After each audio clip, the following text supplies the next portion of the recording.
kepada Tuhan kita Nabi Muhammad sallallahu alaihi wasallam beserta keluarga dan sahabatnya dan juga para pengikutnya hingga akhir zaman. Amin ya rabbal alamin. Baik Bapak dan Ibu yang dirahmati Allah, pada taklim kita pada pagi hari ini sama-sama awali dengan baca basmalah. Bismillahirrahmanirrahim. Ustaz dipersilakan. Bismillahirrahmanirrahim. Assalamualaikum warahmatullahi wabarakatuh. Alhamdulillahilladzi ahyana ba'dama amatana wa ilaihi nusyur. Alhamdulillahilladzi hamdan katsiran tayyiban mubarakan fihi kama yuhibbu rabbuna wa yarda. Allahumma shalli wa sallim ala Muhammadin sallallahu alaihi wasallam wa ala alihi wa ashabihi at-tayyibin wa tabi'in wa man sanna bi sunnatihi ila yaumiddin. Yaqulu Allah subhanahu wa ta'ala, ya ayyuhalladzina amanu taqullaha haqqa tuqatih wa la tamutunna illa wa antum muslimun. Wa qala an-nabiy sallallahu alaihi wasallam, kullu ummati yadkhuluna al-jannata illa man aba. Qila man yaba ya Rasulullah? Qala man ata'ani dakhala al-jannah wa man 'asani faqad aba, aw kama qala sallallahu alaihi wasallam. Pertama dan utama adalah kita bersyukur kepada Allah Subhanahu wa taala atas segala nikmat rahmat Allah taala. Pada pagi yang berbahagia ini kita masih kembali dimudahkan oleh Allah melangkahkan kedua kaki kita dari kediaman kita menuju tempat yang paling dicintai oleh Allah Subhanahu wa taala di muka bumi ini, yakni Masjid Allah Subhanahu wa taala, untuk sama-sama bertakwa menjalankan ubudiyah kita kepada Rabb kita Allah Ta'ala. Salat subuh berjamaah dan Allah masih juga mudahkan kita sama-sama duduk dalam majelis ini. Semoga Allah sebagaimana kumpulkan kita pada hari ini, maka Allah pun akan kumpulkan kita nanti insyaallah di surga Allah Subhanahu wa taala. Amin ya rabbal alamin. Yang kedua, tadi diinformasikan oleh KDKM bahwa hari ini tidak ada tanya jawab karena ada warga dan jemaah di sini yang baru meninggal dunia. Saya pribadi mengucapkan semoga arwah diterima oleh Allah Subhanahu wa taala, disempurnakan segala amal yang kekurangannya dan digolongkan kepada orang-orang yang berada di sini insyaallah taala beliau dan akhir amin ya rabbal alamin.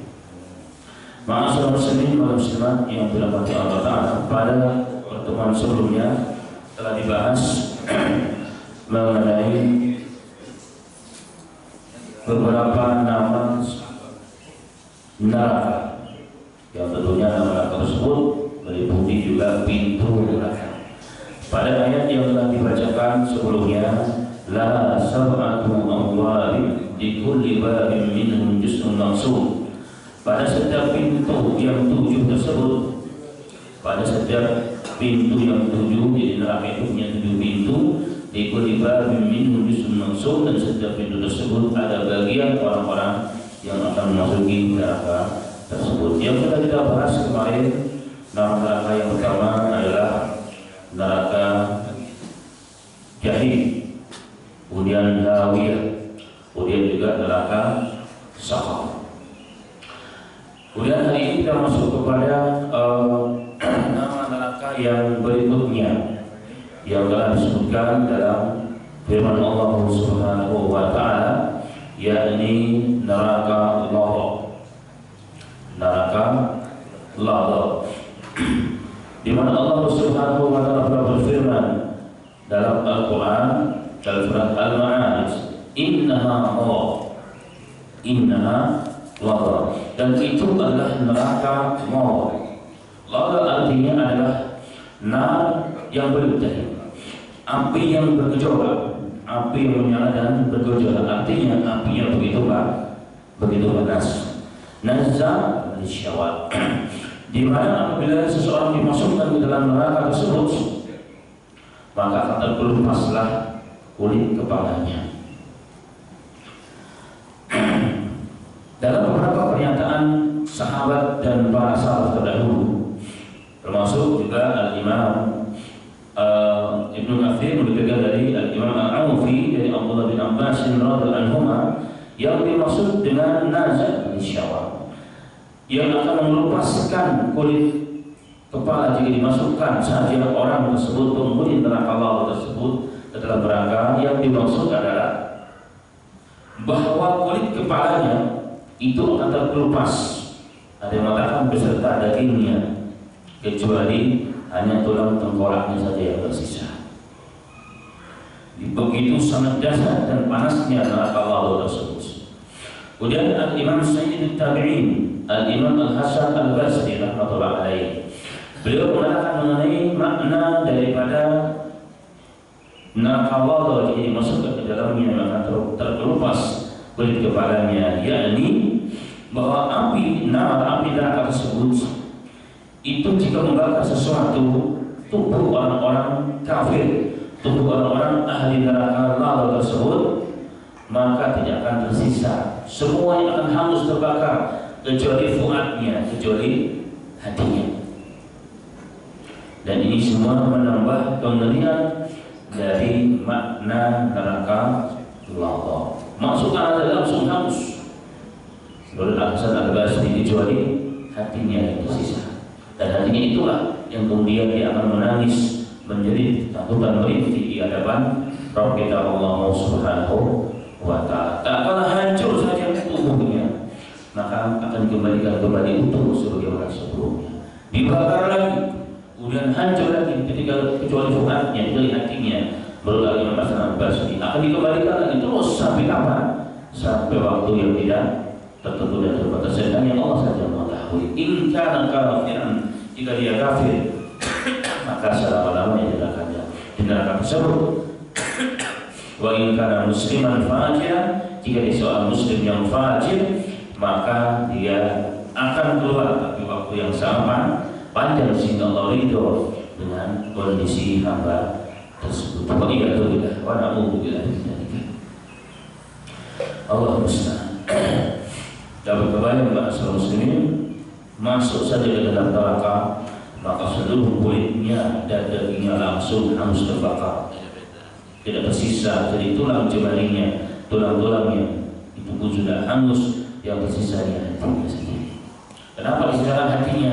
Agar orang tersebut semakin merasa teradab, merasa tersiksa sebagaimana atas perbuatannya di dunia.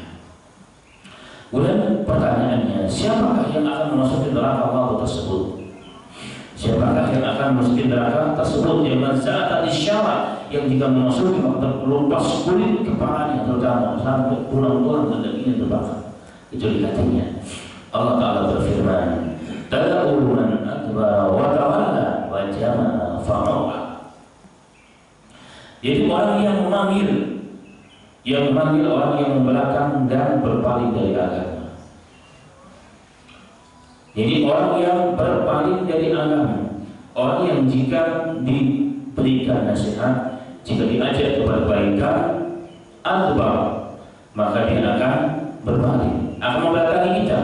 Watawalla, dan dia akan berpaling, membelakangi dan berpaling, pergi, tidak peduli dengan agama. Inilah di antara sifat karakter orang-orang yang akan memasuki neraka jahanam. Jika diajak kepada kebaikan, dia membelakangi kita. Kemudian watawalla, dan dia pergi meninggalkan kita. Tidak peduli, cuma tidak peduli. Dan itu sebagai bukti bahwa orang tersebut membelakangkan agama. Dunia di atas segalanya. Dunia di atas segalanya. Agama di nomor 100 kali dalam urusan apapun, dalam urusan keseharian kita sehari-hari. Ketika kita sedang bekerja enak, tiba-tiba dipanggil oleh Allah, Allahu Akbar, Allahu Akbar. Allah memanggil kita melalui lisan-lisan para mengasuh kita. Apa yang kita lakukan? Akbar wa tawalla, kita membelakangi dan berhenti. Atau maknanya perasaan bebas, cepat saya kita lakukan masalah muslim, dan kita sering kita rasakan. Apalagi kalau lagi menyaksikan sesuatu yang asik, mungkin debat presiden begitu kan, tiba-tiba masya Allah sudah waktu sholat dan seterusnya. Nah, kita bisa jadi kondisi yang seperti ini memasukkan kita dalam golongan ahlul neraka. Wah ya, atau lebih daripada itu. Jadi betul-betul agama itu tidak dipedulikan, agama itu ditinggalkan, menjadikan Al-Quran di belakang punggungnya. Dalam hadis dikatakan itulah orang-orang yang akan celaka. Dan itu berarti menghina agama. Harusnya agama jadi dijunjung tinggi di atas segalanya. Dia adalah rujukan segala dustur, segala peraturan perundang-undangan yang ada di muka bumi ini. Bukan di nomor 10, bukan di nomor 10, bukan. Di antara bukti kita meninggalkan Quran dan agama adalah ingin merubah isi kandungan ketetapan Allah dalam Al-Quran. Merubah istilah dalam Al-Quran. Istilah kafir tidak mau, pada kafir ada perkara yang baik dan seterusnya. Itu di antara maknanya Allah wa ta'ala membelakangkan Al-Quran, membelakangkan agama wa ta'ala, dan dia berpaling karena dia menghina agama. Wa jama'a fa'aula. Kemudian sifat berikutnya, biasanya orang yang tidak peduli dengan agama, orang yang memperseribukan agama, bahkan sama sekali dia tidak menoleh ke belakang, tidak mau melihat agama dan bagaimana kondisi agama dan kaum muslimin. Orang tersebut adalah orang yang dunia, orang yang menjadikan dunia sebagai rujukannya, orang yang menjadikan dunia sebagai standar hidup dan kebahagiaannya. Bahkan dia rela, tidak peduli umurnya, tidak peduli kondisinya, dia akan tinggalkan itu semua demi mencapai maqamat yang diinginkan sesuai dengan akal dan pikirannya. Inilah orang-orang yang mengumpulkan harta benda. Fajama'a fa'aula. Kerjanya adalah apa? Mengumpulkan harta benda dan menyimpannya, seakan-akan hidupnya akan selama-lamanya. La haula wala quwwata illa billahil aliyyil azim. Seorang ulama yang bernama Abdullah ibnu Aqil, beliau dahulu di zaman dahulu kalau menyimpan hartanya itu biasanya dalam piring atau sejenisnya, ditutup sebelumnya. Kalau setelah beliau mempelajari ayat ini, fajama'a fa'aula, beliau takut jangan-jangan saya termasuk orang yang suka mengumpulkan harta dan menyimpan harta tersebut. Padahal yang dimaksud menyimpan harta di sini adalah menyimpan harta tidak mengeluarkan haknya kepada yang berhak, fisabilillah, membantu saudaranya.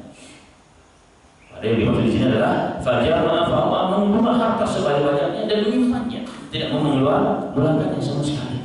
Kenapa demikian? Bakhil, karena dia merasa bahwa apa yang didapatkan betul-betul semata-mata hasil dari jerih payah dan cucuran keringatnya, hasil dari kemampuan ilmunya. Mirip dengan siapa?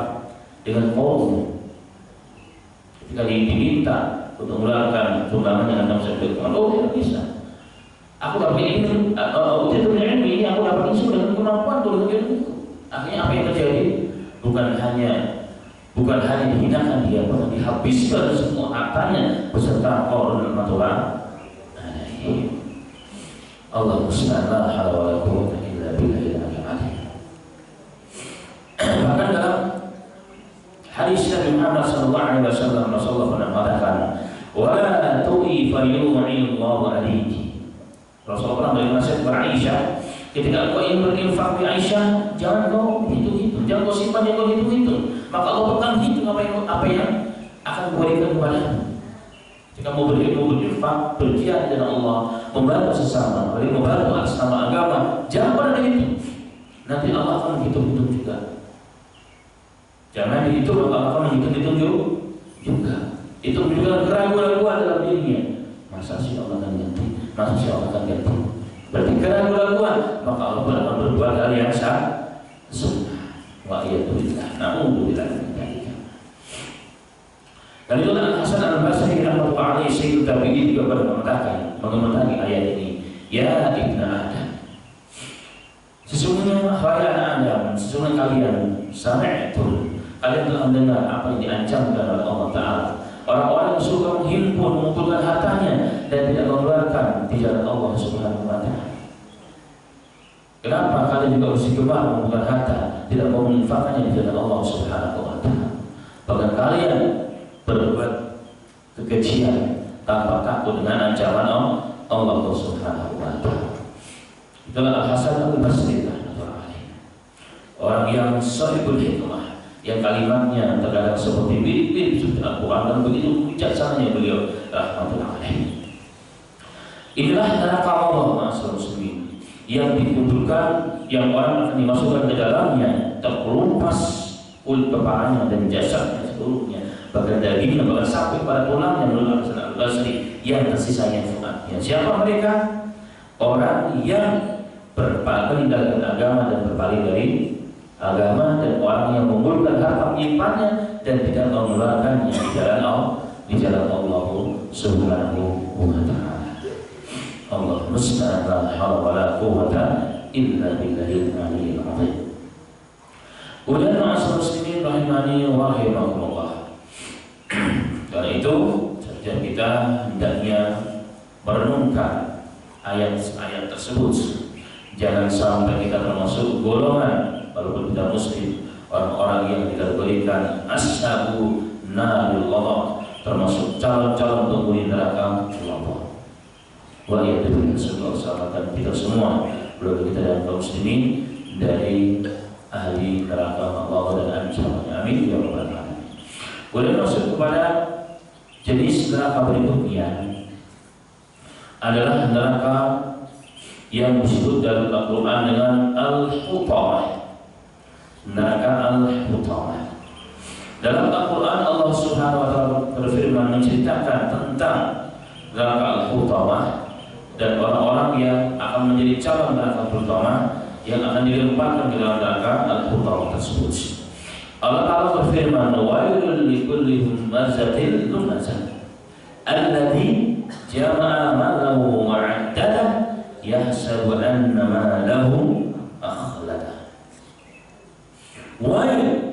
Wail, celaka likulli humazatin lumazah, celaka setiap pengumpat dan pencela, alladzi jama'a mal, yang mengumpulkan harta, yang suka mengumpulkan harta, wa 'addadah, kemudian dia hitung-hitung menyimpannya, yahsabu anna malahu akhlada, dan dia tidak mengeluarkan harta tersebut ke dalam fisabilillah, infak di jalan Allah Ta'ala. Kenapa? Yahsabu anna malahu akhlada, karena dia mengira dengan harta yang dikumpulkan tersebut akan menjadikan kekal hidup di dunia. Dia akan membeli kematian tersebut, dia akan membeli datangnya kematian tersebut. Apa kata Allah?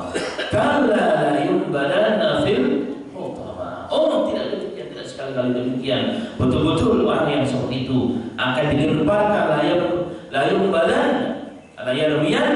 akan dilemparkan betul-betul mereka fil hutamah, ke dalam neraka Al-Hutamah. Wa ma adraka mal hutamah, apa itu? Apa tahu engkau wahai manusia? Neraka Al-Hutamah itu narullahi muqaddar. Neraka yang dinyalakan apinya oleh Allah, allati tatali'u 'ala al-afidah, yang sampai akan mengenai hati manusia, membakar hatinya, dibakar tauhid di hati itu kena. Subhanallah. Inna 'alaihim mu'salah fi 'anadin mumaddadah. Para ahli tafsir, minhum al-Imam Ibnu Katsir rahimahullah alaihi, dalam tafsirnya beliau membedakan mengenai al-humazah wal lumazah. Al-lumaz atau lemas adalah orang yang suka menjelekkan orang. Kalau beliau lemas, lumazah itu perbuatan yang suka menjelekkan orang dengan perbuatannya, yakni yazdari nasa wa yantaqsu minhum, jadi meremehkan orang dan mencari kejelekan orang. Sedangkan humas atau humazah adalah menjelekkan orang dengan perkataannya, dengan sindirannya, dengan sindiran, dengan perkataan tersebut. Dan ini sesuai juga dengan firman Allah Subhanahu wa ta'ala dalam Al-Quran, hammazin masya'in binamim.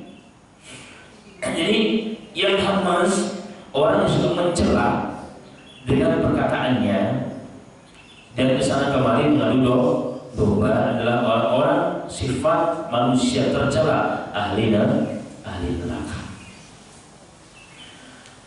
Maka inilah di antara orang-orang yang akan memasuki neraka Al-Hutamah. orang yang suka mencela, baik dengan lisannya, baik dengan perbuatannya, walaupun hanya dengan membibirkan matanya. Nyinyir dalam bahasa kita hari ini, suka nyinyirin orang, juga nyinyirin orang, merendahkan orang, menjelekkan orang. Tetapi ingat, menjelekkan orang asalnya tidak diperbolehkan secara umum. Menceritakan ghibah, dan mati di sini babnya ghibah. Ghibah kalau orangnya tidak dengar, kalau orangnya tidak ada dengar, namanya ghibah. Dan dia mendengar apa yang kita katakan dia marah, namanya ghibah. Ini semua asalnya haram. Bahkan Quran dalam surat Al-Hujurat, an yuhibbu ahadukum an ya'kula lahma akhihi maitan fakarihtum. Jadi orang yang suka menggibah ini adalah orang yang sama halnya memakan daging saudaranya telah menjadi bangkai. Orang yang suka menggibah, menjelekkan orang lain adalah hukumannya seperti orang yang memakan bangkai saudaranya. Jadi orang saudaranya dagingnya sudah mati, dia makan. Itu kata Allah Subhanahu wa taala Al-Hujurat subhanahu. Secara umum tidak diperbolehkan, karena ghibah ini perbuatan yang sangat jelek. Dia yang akan memakan kebahagiaan kita sebagaimana api memakan kayu bakar. Inilah yang kita sebut maksud. Hampir hari ini setiap majelis pasti ada kisi-kisinya berghibah dalam acara apapun. Bahkan sekarang diberikan legitimasi dalam acara-acara nasional dan acara TV terutama yang saya maksud. Masya Allah, acara gosip dan teman-temannya dan turunannya itu masuk ke berghibah. Maka al-aslu ini berarti haram. Maka asal ghibah itu adalah haram, kecuali ada pengecualiannya beberapa hal. Dalam ilmu hadis ada namanya bab jarh ta'dil. Jarh ta'dil, kita menjelekkan orang dan kita mengatakan orang itu sifat orang ini baik, itu boleh. Ini adalah di antara pengecualiannya. Itu apa? Untuk menjaga agama. Jika ada seseorang yang terkenal menisbahkan dirinya kepada agama terutama, atau punya pengaruh di masyarakat, tapi dia berbuat yang tidak baik, punya ajaran yang sesat, punya fatwa yang menyimpang dari ajaran yang benar, yang menyimpang bertolak belakang dengan jumhur ulama Ahlussunnah wal Jamaah, maka orang seperti ini wajib kita beritahukan kepada masyarakat. Oh, si fulan begini, jangan datang, jangan dulu dalam majelisnya, nanti kamu akan sesat. Maka muncullah ilmu hadis, wajib. Bahkan dalam ilmu hadis banyak kitabnya, beratus kitab bercerita khusus mengenai hal tersebut. Oh, si fulan begini, si fulan begini, si fulan begini, si fulan. Demi itu apa? Menjaga agama. Dan ini bisa dibiasakan dengan yang lebih besar, hal-hal yang terkait tentang kemaslahatan umat. Orang yang suka hib, orang yang terjadi pencitraan doang tapi nggak ada kerjanya, orang yang mengkhianati bangsa dan negaranya. Jika ada fakta dan buktinya boleh disampaikan kepada umat agar umat tidak tertipu, agar kemaslahatan umat terjaga. Ini berbeda. Ini tidak masuk babnya. Tapi yang dimaksud di sini adalah di luar itu, di luar hal-hal yang dikecualikan oleh syariat. Maka orang-orang yang suka menghibah di sini akan memecah belah, akan merendahkan orang dan seterusnya. Maka orang tersebut adalah orang-orang yang punya sifat ciri-ciri ahlun neraka al-hutama. Dan itulah dalam hadis yang diriwayatkan Imam Al-Bukhari dengan sanad yang sahih, Imam Ahmad juga dalam musnadnya. Nabi Muhammad sallallahu alaihi wasallam pernah bersabda, "Khiyarul ibadillahi alladziina idza dzukirallah wa syirarul ibadillahi al-masyaa'una binamimah al-mufarriquna bainal ahibbah al-baguna bil-bura'a al-anata." Nabi kita Muhammad sallallahu alaihi wasallam pernah bersabda, "Khiyarul ibadillah, sebaik-baik hamba-hamba Allah adalah alladzina idza dzukirallah." Apabila kita melihat mereka, kita langsung ingat Allah.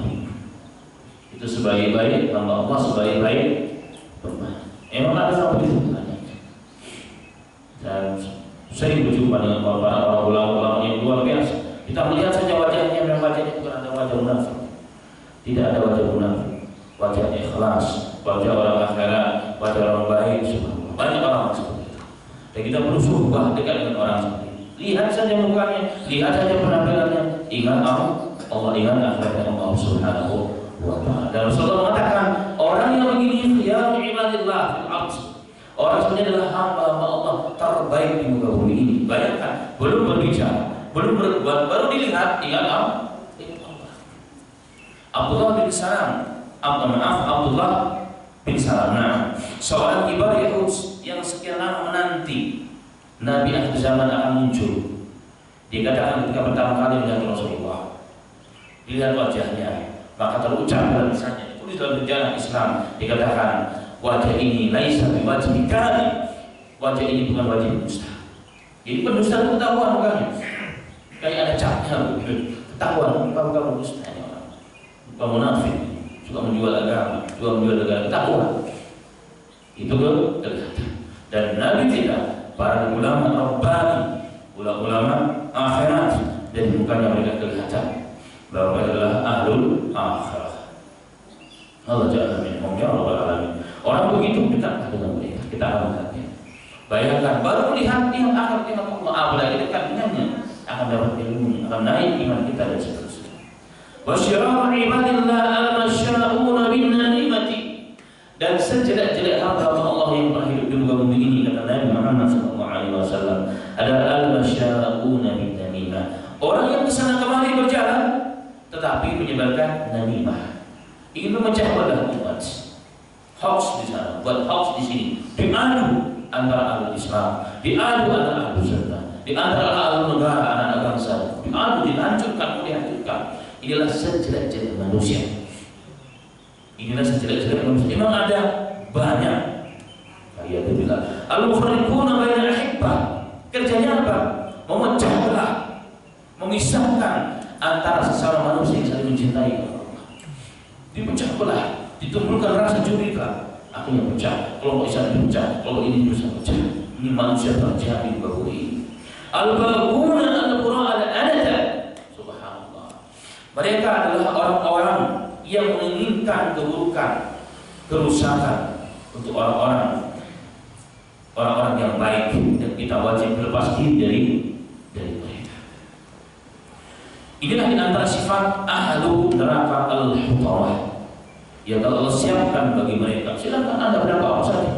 Nasihat Jibril kepada Nabi Muhammad ketika Nabi SAW dengan syarat yang sesuai. Ya Muhammad, if'al ma syi'ta, lakukan Muhammad. Apa yang kau mau. Tapi ingat, fa innaka majziyun bih. Tapi ingat, apa yang kau lakukan. Mau kau memporak-porandakan suatu bangsa, suatu negara, ingat bahwa perbuatanmu kepada Allah enggak akan dibiarkan, akan dibalas. Kecil akan dibalas, besar akan dibalas, kebaikan dibalas kebaikan, 10 kali lipat minimal. Keburukan akan dibalas oleh Allah Subhanahu wa ta'ala. Allah bersuara. Ma'asyiral muslimin rahimani wa rahimakumullah. Dalam Al-Qur'an ayat Allah mengatakan, "Wala tu'jibka amwaluhum wa auladuhum, innama yuridullahu yu'adzibahum biha fid dunya wa tazhaqa anfusahum wa hum kafirun." Di antara mereka ada orang-orang yang suka mencelamu tentang sedekah yang dilakukan oleh kaum muslimin. Katanya terlalu sedikit banget ini. Ini ada orang percaya begitu. Kalau ada orang berbuat baik dicela, tapi dia sendiri tidak mau berbuat yang baik. Wah, sebulan begini, sebulan begini, sebulan begini, sebulan begini. Sebulan alhamdulillah, sebulan seterusnya. Maaf, tapi sendiri dia tidak berbuat baik. Tidak berbuat baik. Dan oleh Allah Subhanahu wa ta'ala terkadang Allah mengingatkan, memang mereka hartanya banyak, tapi Allah mengatakan wala tu'jibka amwaluhum wala auladuhum. Jangan kalian terkagum-kagum dengan harta mereka, dengan anak-anak mereka yang katanya sukses semua, dari ini penguasa ini, dan seterusnya. Kenapa kata Allah innama yuridullahu? Karena Allah inginkan dengan harta yang mereka punya, dengan anak-anak yang dianggap sukses di dunia ini. Apa kata Allah? Allah menginginkan yu'adzibahum biha fid dunya. Allah mengazabnya di dunia. Loh, bagaimana punya harta kalau diazab? Iya. Hidupnya habis untuk ngurusin dunia, hidupnya nggak ada rasa tenang, bahkan mau tidur pun nggak bisa. Hartanya banyak, tapi pikirannya ketakutan kemana-mana, jangan-jangan ada yang merampok, jangan-jangan ada yang dan seterusnya. Kenapa? Hakikatnya Allah mengazab mereka, dibuat hatinya gundah gulana, bahkan nggak bisa tidur kecuali makan pil, nggak akan bisa makan, walaupun makannya seenak dan semahal apapun yang dimiliki, nggak akan bisa. Subhanallah. Dan ini adalah ancaman Allah Subhanahu wa Ta'ala. Allah berikan di dunia ini terus menyenangkan sedikit, tetapi nanti di akhirat akan dibalas dengan azab Allah Subhanahu wa Ta'ala. Kemudian sifat yang berikutnya, alladzi jama'a malahu wa 'addada. Orang yang suka mengumpulkan harta, ini penghuni neraka. Sama kayak dalam kalau mirip. Wa 'addada, dan menghitung-hitung. Oh, hari ini dapat sekian. Biasanya orang yang terlalu banyak menghitung biasanya tidak mau mengeluarkan hartanya. Fajama fa'au'a, sebagaimana dalam hadis, dikumpulkan, disimpan, dan dia tidak mau mengeluarkan sedikit pun. Kenapa? Karena kayaknya sudah salah. Dianggapnya dirinya akan bahagia jika hartanya banyak dan bertumpuk. Dia merasa bahwa harta yang didapatkan semata-mata dari hasil keringat, sehingga tidak mau berbagi. Kalaupun ngasih orang dimarahin dulu. Datang meminta-minta, ngasihnya cuma 1.000, tapi marahnya setengah dia caci maki, maka habis amanah. Bukannya habis, dia berdosa. Karena Allah mengatakan, ya ayyuhalladzina amanu la tubtilu shadaqatikum bil manni wal adha. Wahai orang yang beriman, jangan kau habiskan, kau batalkan amalmu, sedekahmu dengan al-man, kita yang kau berikan walaupun hanya sedikit, wal adha, dan kau menyakiti orang yang kau kasih, maka habis itu punya hati. Allahumma shalli ala hawla wa la quwwata illa billahil aliyyil azim. Dan kalau dia berinfak, dia menginginkan balasan yang lebih banyak. Mana idul khairi mu'tadin azim. Subhanallah, dia kalaupun dia memberikan sesuatu yang baik, infak, dia mengharap yang banyak kembali. Dia mengharap yang banyak kembali. Dan orang begini, mana idul khairi, orang kerjanya adalah menghalangi orang dari berbuat baik. Dan mu'tadin azim, orang yang selalu berbuat dosa dan melampaui batas perbuatannya. Nah, orang begini biasanya kita kadang-kadang nggak habis pikir, kok bisa orang berbuat seperti itu, kok bisa, kok tega melakukan hal tersebut kepada temannya, kepada bangsanya dan seterusnya, kok bisa? Kenapa? Ternyata itu lahir dari mana perbuatan tadi itu. Jadi dia tega, hatinya menjadi keras, menjadi batu. Kok bisa ya? Kita menjadi teman sendiri tidak boleh. Ini negara didolimi, satu bangsa didolimi, kok bisa? Ini pertanyaan-pertanyaan bagi kita. Banyak wajibnya orang.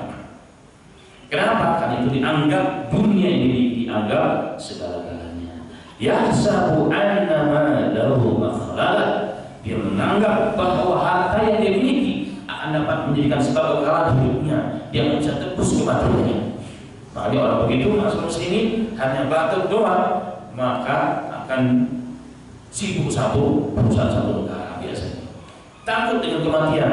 Manusia yang paling takut dengan kematian adalah manusia yang musyrik. Manusia yang tidak siap dengan amal dan perbuatan yang baik. Makanya Allah kemudian mengatakan, kalla yumbadanna fil hutama.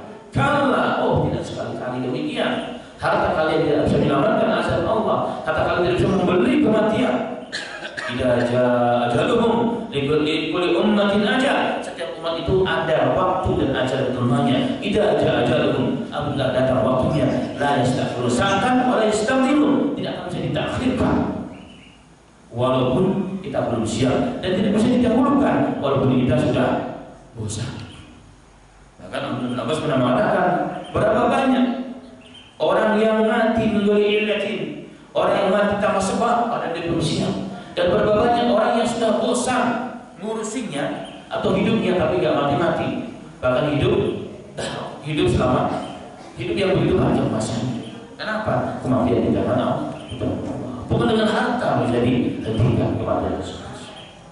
Maka orang tersebut Allah mengatakan, la yumbadanna fil hutama ila yarmiyanna fil hutama, akan dilemparkan di dalam neraka al-hutama. Wa ma adraka mal hutama, Narullahil muqadah. Neraka utama adalah api neraka yang disiapkan oleh Allah, dinyalakan oleh Allah Ta'ala. Allati tatali'u 'ala al-afidah, yang akan nyalanya itu mampu menyentuh dan membakar hati manusia. Begitu ganasnya dan begitu panasnya. Allah musalla wa quwwata illa billah. Kalau masuk ke dalam neraka terbakar hatinya mati, selesai urusan. Tapi Allah mengatakan summa la yamutu fiha wa la yahya. Dia di sana tidak hidup dan tidak mati. Artinya dalam azab terus, hancur tubuhnya lantah, terbakar hangus di dalam neraka Allah, hidup kembali, hancur lagi, dibakar lagi, hidup kembali. Terus sampai kapan? Sampai waktu yang tidak terbatas, sampai Allah menghendakinya. Inna alaihim muqsadah. Dan di neraka tersebut ada tempat, dan tempat tersebut ditutup rapat. Artinya supaya manusia tidak bisa, walaupun tamat itu tidak bisa keluar. Tadi sebagai gambaran bagaimana dahsyatnya neraka tersebut. Subhanallah. Fi 'amalin mumaddadah, tempatnya sudah ditutup, orangnya pun diikat. Dan akhirnya adalah api neraka membakarnya. Subhanallah. Dalam beberapa tafsir ulama, ahli tafsir para salaf, diikat di tiang-tiang yang sangat panjang atau yang dipanjangkan, panjang dan kemudian ditambah panjangnya. Subhanallah. Neraka yang menyala-nyala tersentuh saja langsung membakar hati kita di tempat yang ditutup. Bayangkan ma'asyiral muslimin, kita berada di ruangan yang panas ditutup, nggak ada celah sedikit pun. Gimana rasanya itu? Udah begini tadi ikat lagi, masya Allah, la haula wala quwwata illa billahil aliyil azim. Itulah ma'asyiral muslimin, neraka al-hutamah yang disiapkan oleh Allah Subhanahu wa ta'ala bagi orang-orang yang melanggar ajaran Allah dan menjauhkan diri dari pelajaran yang dibawa para nabi dan para rasul alaihi salatu wassalam. Semoga Allah Ta'ala jaga kita, jaga keluarga kita dari neraka al-hutamah, neraka madha, neraka al-jahim, dan neraka-neraka yang lain. Amin ya rabbal alamin.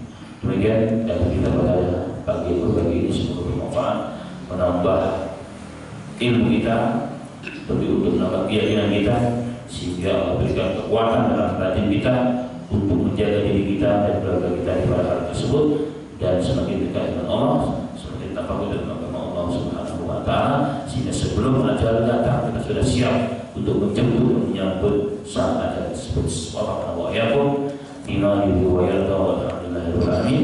Saya kembalikan kepada pada Dr. Musyrik. Alhamdulillah, terima kasih kepada Dr. Abu Abdurrahman Al-Jami yang telah menyampaikan pelajarannya pada pagi hari ini, itu terkait dengan dahsyatnya neraka hutamah. Mudah-mudahan kita semua terhindar daripada panasnya api neraka. Dan sebagaimana telah disampaikan oleh Ustaz kita tadi, bahwa pagi hari ini tidak ada tanya jawab sehubungan dengan ada saudara kita yang telah dipanggil oleh Allah Ta'ala, itu Ibu Hajah Aida Sumarwoto. Beliau adalah mertua dari Bapak Bambang Rudianto yang beralamat di Bangun Saida 1 Blok F nomor 4. Untuk itu mohon pada Ustaz untuk mendoakan almarhumah. Mudah-mudahan Allah mengampuni segala dosanya, Allah mengampuni segala kesalahannya, dan Allah masukkan dalam surganya. Pada Ustaz di Bosdana. Bismillahirrahmanirrahim. Bismillahirrahmanirrahim. Allahumma shalli ala Muhammad wa ala ali Muhammad kama shallaita ala Ibrahim wa ala ali Ibrahim innaka Hamidum Majid. Allahumma barik ala Muhammad wa ala ali Muhammad kama barakta ala Ibrahim wa ala ali Ibrahim innaka Hamidum Majid. Allahumma ighfir lana, Allahumma ighfir lana warhamna, Allahumma ighfir lana warhamna ya rabbal alamin.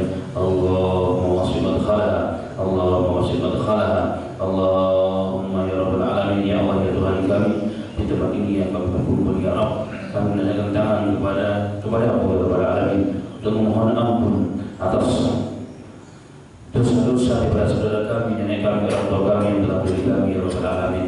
Ya Allah ya Tuhan kami, terimalah arwahnya di sini ya Allah. Sempurnakanlah amal-amalnya jika ada kekurangannya ya Rabbal Alamin.